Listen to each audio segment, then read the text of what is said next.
start, I would like to pray. Dear Jesus, thank you for the experiences we were able to have on our mission trips. And thank you for the many blessings you have given us.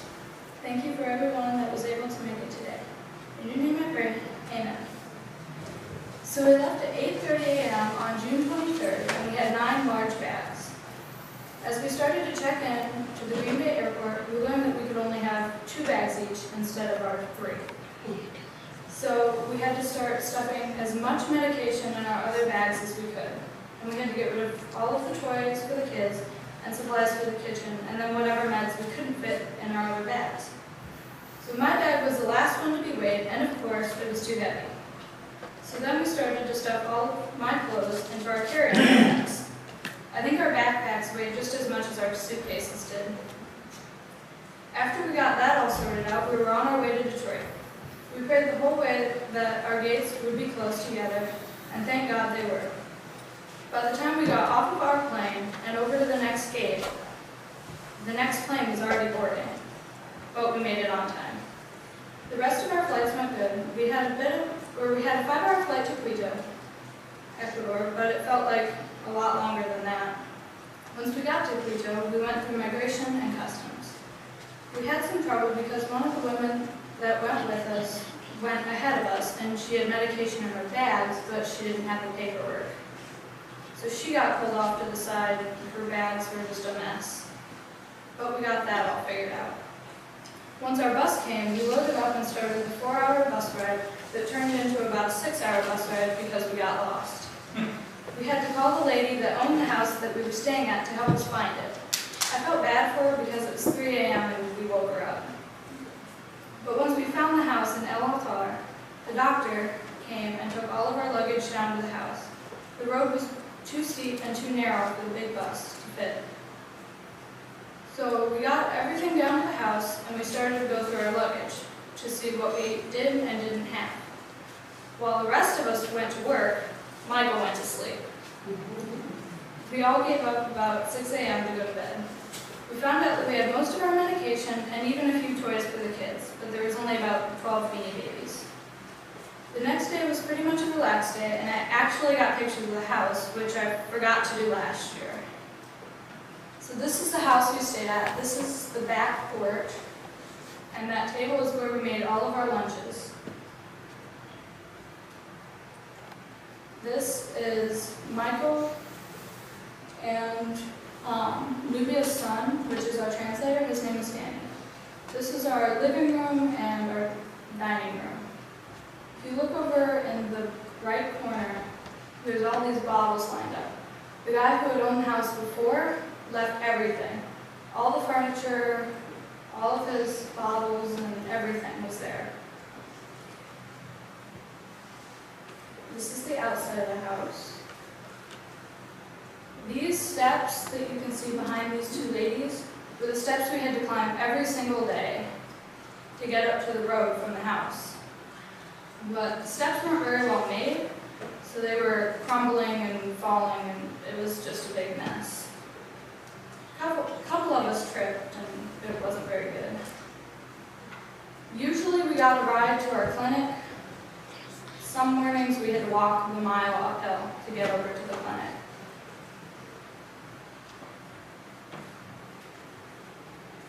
So this was our building. This is the kitchen where they made all the lunches for everyone who came, like all the village people. I think it was Thursday. The Red Cross, or the Adra, brought their mobile dentist unit for us because our dentist unit upstairs wasn't working. We had some issues with that. This was our physical therapy room.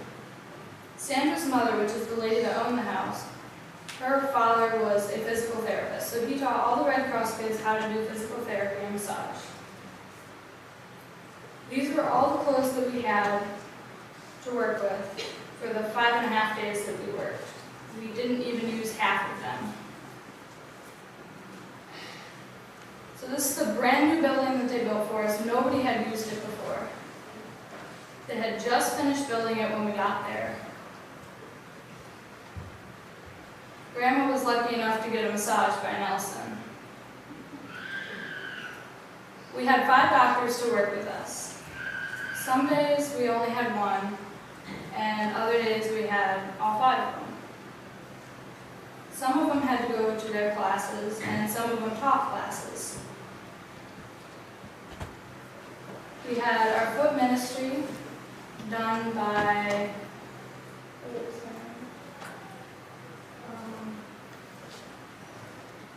can't remember her name off the top of my head at the moment.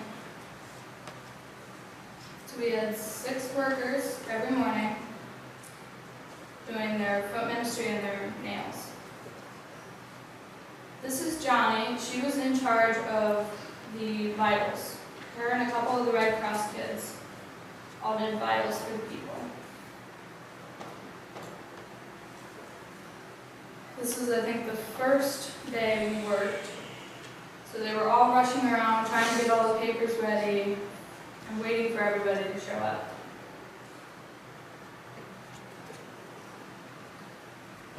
This man, I don't know if you can see him. His name is Apu. He was in charge of all of the Red Cross kids. He made sure they had everything they needed and that everything was in order. The physical therapist getting ready for people to show up. I think we had a total of 10 workers in there. So people started lining up. This was at lunchtime. So they were all eating and just waiting for the doctors to open the clinic back up for them. It looks like there's a lot of people, but there really wasn't that many. This was our waiting room upstairs. Usually it was a lot more people in there than this. This was, I think, the first or second day. This is 2 groups. That's one of our doctors. And there's another one. The doctor's son that we had worked with last year, he wasn't able to make it because he was doing mission work in Argentina. So he found 5 of his friends from school to come work for us.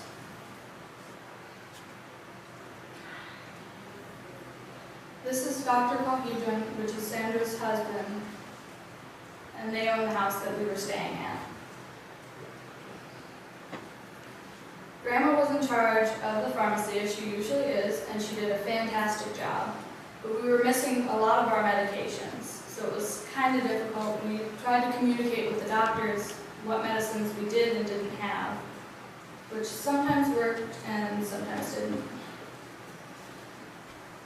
Nelson is right here. So he was in charge of all of the massage and physical therapy. We had 80 volunteers with us, between the Red Cross kids and just people who wanted to help us out. This is the kitchen upstairs where they did all the labs.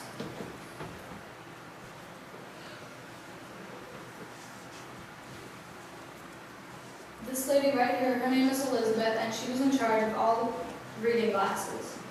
So I helped her out a little bit here and there, getting her the glasses that she needed and whatever size she wanted for them. I tried my best to learn as much Spanish from her as I could, but I didn't do a very good job. This paper here is what we used to see what strength they needed. Some of them really didn't understand, and it took a lot more effort to explain what they had to do. And some of them didn't even need reading glasses. Grandma was counting out children's vitamins, I believe.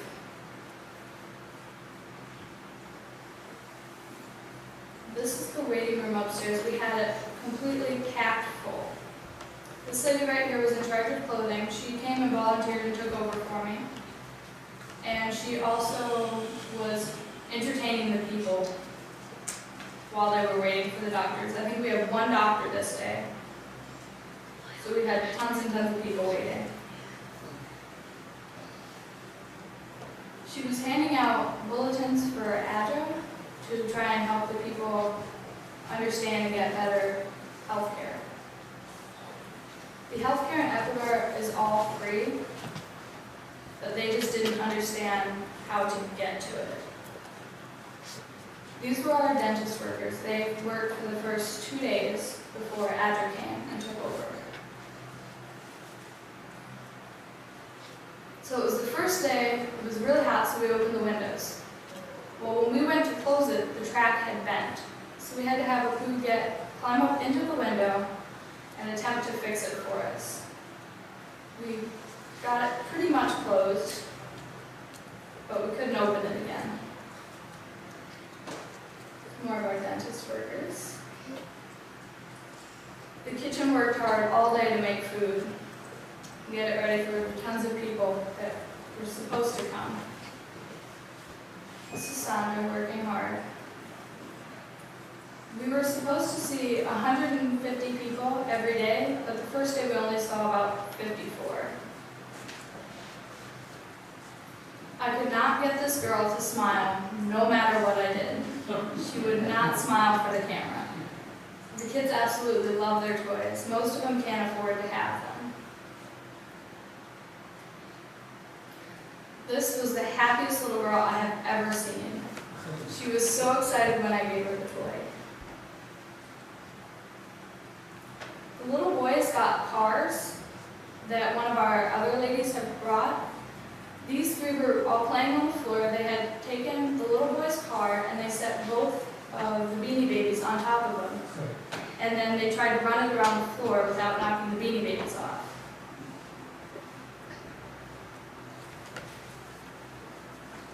Here they were handing out clothing. Everybody got roughly 2 pieces of clothing. This ADRA truck was donated by Japan.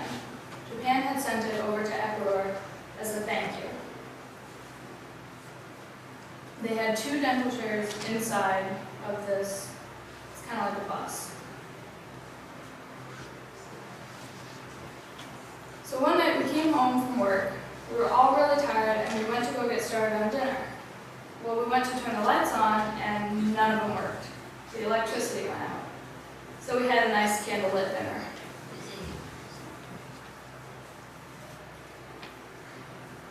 I think one of the best things about working here was we worked at the base of an active volcano. Just a couple weeks before, it had been making a lot of noise, so we were really worried that it was going to do something while we were there. But it was quiet the entire time. The cool thing about this volcano is that the mouth isn't straight up, it's sideways. So we were on the opposite side of the opening. You couldn't ever see the top, except for maybe just this little tiny bit, because of all the steam coming off of it. So we saw over 1,000 people and 6 different villages. We had the help of 80 volunteers, and we wouldn't have been able to do it, without the people that came to help us. We were really worried that we weren't going to have enough people to come help us, but God blessed us and sent us tons of people. Always trust God, He's got it covered. So I'm going to hand this over to Michael, and he can tell you about the rest of our trip. Alright, so this is a marine iguana. They were all over the Galapagos Island. You couldn't step on an island without seeing one of these. And Grandma she thought these were the most hideous things that she's ever seen. But yet she adored the little tiny lizards that would just like crawl right next to your feet. These are a couple eagle rays, or wingtip rays. We saw these off the pier. They had a pier right there next to our hotel. We just had to walk down the road a little ways. And you would see occasionally a group of them just kind of swimming along. And they were beautiful. And when we went to one of the islands on the tour, Me and Sherry got in the water, and there was one of these, and it was just kind of swimming in circles around us, and it was pretty wild. Here's one of the tours that we went on. These guys were amazing. They were super friendly. When we first got on the boat, they said, you paid for the tour, now this is your boat, so we can do whatever we want. He was the cook, and he was really good at what he made. And then this is, over in the corner here, is Wesley. He was kind of the leader of the group. This was inside the boat. This was as we were going out, and I realized it was a mistake to sit in there. Because I got seasick a lot faster than I thought I was going to. Here's blue-footed boobies. In every store in the Galapagos, you will find a T-shirt about the blue-footed boobies. It's just one of the main attractions there. Here are a couple of baby sea lions. They were the cutest thing ever. This was when we were snorkeling, and we tried to get in the water and tried to find them, but they had disappeared. They weren't coming back. And there were lots of sea lions there. They were just fun to watch. You never got tired of watching them because they had the personality of a person. There was a fish market, and the guy would cut up the fish, and the sea lion would come and bump into his leg, almost like a dog begging for food. And he'd throw him the fish, and he'd walk away for a bit, and then he'd come right back when he saw a new fish. This was the water. It was the most clear water that I've ever seen. And you could see forever in that water. It was a little chilly in some spots. Wasn't the greatest. This is what we ate. We had, it was tuna, and then we had vegetables and rice. And that was the best tuna I've ever had, because it's fresh from the ocean. You don't get no fresher. This was a wahoo that we had caught on the boat, and the crew members were so excited that we had caught it because they had been trying to catch this fish for 2 weeks. And they told us they didn't think we were going to catch anything, and 10 minutes after they put the line in the water, we hooked onto this. This girl right here, they were from Washington, that's what it was. And the husband, they were a middle-aged couple, and the husband owned a hair salon, so he makes a lot of money. And one day the doctor had said she had cancer on just about every part of her body. She had it in her arms, her legs, on her lungs. And they knew she wasn't going to live. She didn't have long. But they went ahead and tried treating her. They paid $1,200 a week for a special shot that was supposed to help. And nothing was working. It was continuing to get worse. And she told her husband one night, she said, we need to go to Brazil. And he asked why, and she said that she thinks that she'd be healed there. So they got the next plane ticket, and when they got there, they saw a Christian guy. And he prayed with her, and when they went to bed that night, he had a dream that he was being carried to this cave, and then it was like these rock doors opened up. When he went inside, he saw his wife laying there, and there were little people digging the cancer out of her. And when he woke up, he said, honey, I don't think you have cancer anymore. And she said, I don't think so either. And when they went to go get her checked, doctor couldn't find a single trace of cancer in her body. Wow. So he said his whole life he's never been a Christian, and he knew that there is a God. And he said after this experience, he knows that there is a loving God. It probably weighed 70 or 80 pounds. It was a heavy fish. This was at it was the old mouth of a volcano, and it had been non-active for years, so it's tons of vegetation in there, trees, plants, vines, and it just looks incredible because it's this big bowl and it's just filled with trees. Here's one of the tortoises. This is after you walk by them. They're not fast, but when they want to hide from something, they're lightning fast to get into their shell. And they make this really loud hissing noise. And you're supposed to stay 7 meters away, but the girl that was doing the glasses, she wasn't paying attention, and she went I took a picture of her standing behind the turtle, and instead of walking around, she walked right next to it and let out the loudest hissing noise I've ever heard, and she just about jumped out of her shoes. Here, eating the guava. This is kind of fun to watch them, because they struggle to pick these up sometimes. They go to get it at the side of their mouth and it'd fall out, and they have to slowly go and pick it up again. And they're just fun to watch. But like Sherry said, you've seen one, you've kind of seen them all.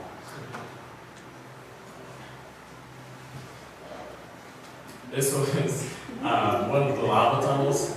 It was where lava had carved out through into caves, and it wasn't active anymore. So it was just kind of cool because the rocks some parts were like so sharp that you couldn't put your hand on without cutting yourself, and then the other part it was baby soft kind of thing.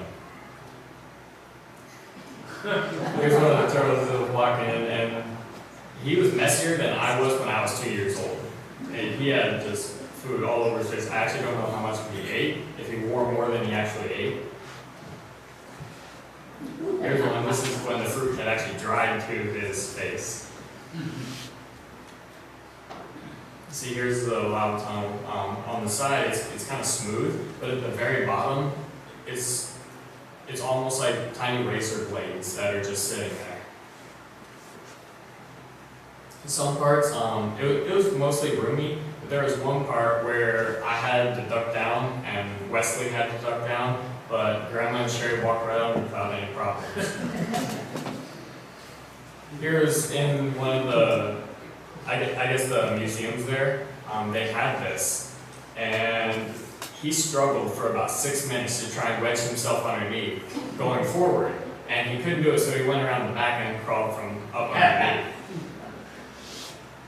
And I just went in. Didn't take me too long. Of course, I'm quite a bit younger than he was. Here's Darwin, Charles Darwin, the man who did the whole evolution thing. They had this big museum for him, and I asked Sherry if she had a book because I wanted to go and imitate him. And then Wesley had a tiny book with him, so we both were sitting there imitating him. These are the flamingos. I didn't know they had flamingos on Galapagos Islands. This was new to me. And we spent 20 minutes looking at this. We didn't know if it was a flamingo or a duck, because she said when the flamingos are babies, they're actually brown. And we saw this, it looked like a long-legged duck. It had these long, skinny legs, and we've never seen a duck like that. And we spent 20 minutes watching this thing, and then we brought Sherry over. She got out her big lens for the camera and zoomed in as far as she could. And we just couldn't figure out whether it was a duck or not. It had the face of a duck, but it had like the body of a flamingo. Here's another one of the turtles. See, it looks like you're taking pictures of the same turtle, just some with food and some without food.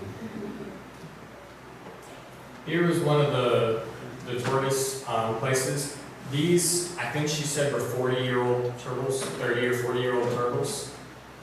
They had them separated, so you have like the 80-year-olds in one enclosure, and then you had the 15-year-olds or 20-year-olds. And when they're 20 years old, they're only about that big. I mean, they're not very big. So they had them all separated, and then they had one for breeding.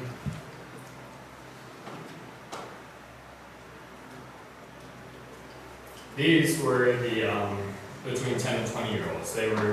You could just pick them up with one hand. They were really tiny. Here's one of the lizards I was trying to get, and every time, right as I was about to grab him, he'd jump away and I couldn't get him. I managed to catch one out of the entire time, and he turned around and went to bite me, and then I let go of him. Here's one of the blue-footed boobies. This was on a tour to Isabel Island, I think.